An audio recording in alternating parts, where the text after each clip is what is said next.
In this dark cloud, I'm seeing a spirit behind this cloud. And this cloud, this spirit that's behind this cloud is an evil spirit. And I see the word depression. I see that word depression. And I see this spirit wanting to take over your life, want to consume you, wear you down to the point where you fall under this deep depression where you feel just alone.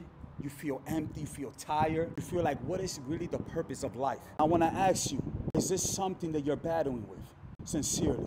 I would say severe loneliness. Which is a form of depression. Yes. Can I pray for you? Yes. So in the name of Jesus, I ask you, Holy Spirit, touch him right now. Fill him right now with your presence. Allow him to feel you, that he may know that you are with him, that you have never left him, and that you are always with him. Amen. Daniel, this is a new beginning. What did you feel? I feel enlightenment.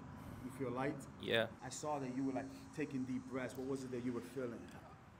I was feeling the spirit. Amen. Yeah, amen.